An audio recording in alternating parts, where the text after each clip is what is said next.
মানব ধর্ম সম্পর্কে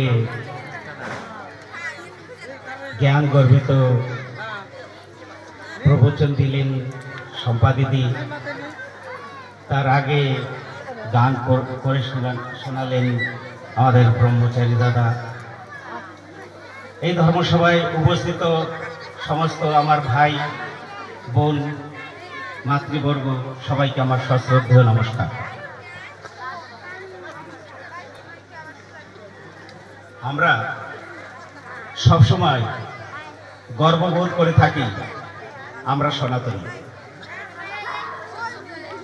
গর্বে সবসময় বলি আমরা সব থেকে পুরাতন সর্বশ্রেষ্ঠ ধর্ম।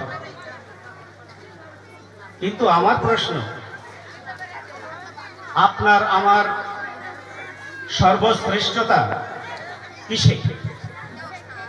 শুধু তত্ত্ব কথায় না ব্যবহারে? আমরা আমাদের সনাতন ধর্মে অনেক বড় বড় বেদান্তি রয়েছেন, কথাবাচক রয়েছেন, প্রবচনকর্তা রয়েছেন, কিন্তু আমি নিজে ব্যক্তিগত জীবনে দেখেছি শুধু মুখে বড় বড় কথা, কিন্তু কাজে 1% প্র্যাকটিক্যাল নয়। যে কারণে বিশ্বের সব থেকে পুরাতন ধর্ম সনাতন ধর্ম আজ নিঃস্ব হয়ে গেছে।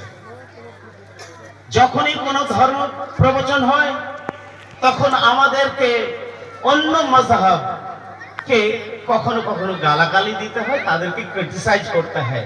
ওরা এসে আমাদের ধর্মকে শেষ করে দিল, ওরা আমাদের ধর্মকে শেষ করে দিল, আমাদেরকে নিঃস্ব করে দিল।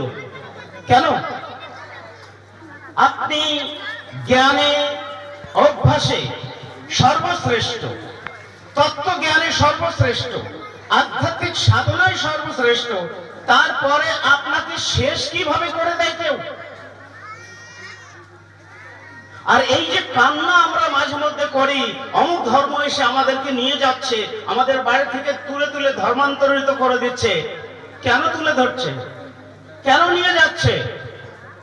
একটা জিনিস কথা মনে রাখবেন, যাদের ঘরের দরজা জানলা দুর্বল থাকে, কমজোর থাকে, সে ঘরে চোর ডাকাত এসে ঢুকে চুরি করে চলে যায়। আর যাদের দরজা জানলা মজবুত আছে, সে ঘরে চোর ঢুকতে পারে না। আমরা সর্বশ্রেষ্ঠ সব দিকে, আমাদের ঘরে তারা প্রবেশ কি করে করলো? আর প্রবেশ করে আমাদের লোককে নিয়ে কি করে যাচ্ছে? কারণ হলো আমরা তত্ত্ব কথা বেশি বলি, ব্যবহার বা প্র্যাকটিস কম করি। এই কথাটা আজকে আমি প্রমাণ করব। আপনাদেরকে আমি নমস্কার বলছি, আপনারা এই নমস্কারের প্রতি নমস্কার বলুন তো, কিভাবে নমস্কার করতে হয় দেখান আমাকে। নমস্কার করে দেখান, করে দেখান না, নমস্কার করুন সবাই একবার। হাতগুলো নেই, করেন করেন। দেখেছেন কেউ এরকম করছে, কেউ এরকম করছে, এই হলো নমস্কার। আরে নমস্কার আমাদের ভারতবর্ষের নয়, 20,000 বছর পুরনো এই নমস্কার পদ্ধতি, শাশ্বত সনাতনের অভিব্যক্তি নমস্কার। নমস্কারের অর্থ জানেন কি? নমঃ মানে সমর্পণ। কার কাছে সমর্পণ? এই মাথা কার চরণে সমর্পিত হয়? There is one singular entity in this universe, that very singular entity called supreme consciousness. এই পৃথিবীতে একমাত্র সর্বশক্তিমান একই সত্তা রয়েছেন, যাকে আমরা পরম ব্রহ্ম বলি। সেই ব্রহ্মই স্রষ্টা। দিদি আগে দর্শনের কথা বলে গেলেন, সেই দর্শনে বেদ বেদান্ত যত দর্শন রয়েছে, সে দর্শনে এককেই স্রষ্টা বলা হয়। তিনি স্রষ্টা, তিনি পালনহার, তিনি ধ্বংস করেন। GOD God, generator, operator and destroyer. ও উম, সৃষ্টি পালন ও সংহার যিনি করেন, তিনি হলেন সেই পরম ব্রহ্ম। अखंड मंडलाकारं व्याप्तं येन चराचरं तत्पद তদম দর্শিকম येन তস্मै শ্রী গুরে নমঃ। There is a singular, একই ঈশ্বর, একই গড, পরম ব্রহ্ম। তার শ্রী চরণে প্রণাম করি। তিনি কোথায় থাকেন? আমি তো আপনাকে নমস্কার করছি, তাই না? না, এই দেহকে কেউ নমস্কার করে না। যা দেবী সর্বভূতেষু শক্তিরূপেণ সংস্থিতা নমস্তস্যৈ নমস্তস্যৈ নমস্তস্যৈ নমো নমঃ। যে সেই পরম চেতনাময় শক্তি, তিনি প্রত্যেকটা অণু পরমাণু লতা গুল্ম প্রত্যেকটা জায়গায় তিনি বিরাজমান। হি ইজ অল পারভেসিভ, প্রত্যেকটা অণু পরমাণুতে রয়েছেন। যেহেতু তিনি আপনার মাঝে রয়েছেন, আমার মাঝেও রয়েছেন, সর্বত্র রয়েছেন, সেই পরম তত্ত্ব পরম ব্রহ্মকে আমি নমস্কার করি। তাই নমস্কার করার সময় এ ভাববেন না আপনি কাকে নমস্কার করছেন, ছোট বাচ্চাকে করছেন কি একজন বয়স্ক লোককে করছেন। সে ছোট শিশু হোক বা অনুপরমাণু হোক, এক তৃণ হোক, ঘাস হোক, সর্বত্র সেই পরম চেতনায় সত্তা। তাই আমাদের নমস্কার থেকে বড় অন্য কোনো মানুষকে গ্রিট করার আর কোনো মাধ্যম নেই। আজকে আমরা হাই বাই টাটা বাই নমস্কার কি হ্যান্ডশেক করি, কিন্তু নমস্কার করতে লজ্জা লাগে আমাদেরকে। তারপর বলি আমরা সর্বশ্রেষ্ঠ। তারপর আরেকটা কথা বলছি, দিদি ধর্মের কথা বললেন। আপনাদের এই প্রবচন কতদিন ধরে শুনছেন বলুন তো? প্রত্যেকবারই তো হয়, তাই না?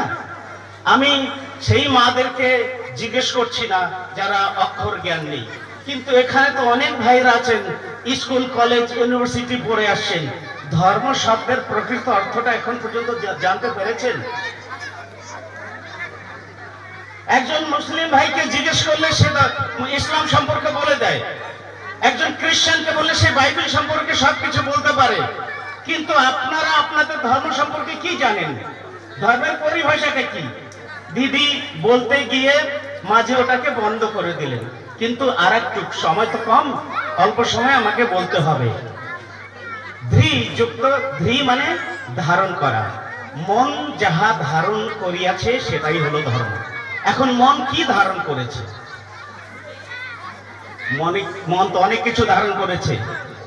আহার নিদ্রা, ভয় মৈথুন, কাম ক্রোধ লোভ মোহ মায়া, ওম হুম ফট স্বাহা ষট বসত আশা চিন্তা চেষ্টা মমতা দম্ভ লোলতা কপটতা, অনেকগুলো বৃত্তি রয়েছে মন যেটা ধারণ করেছে।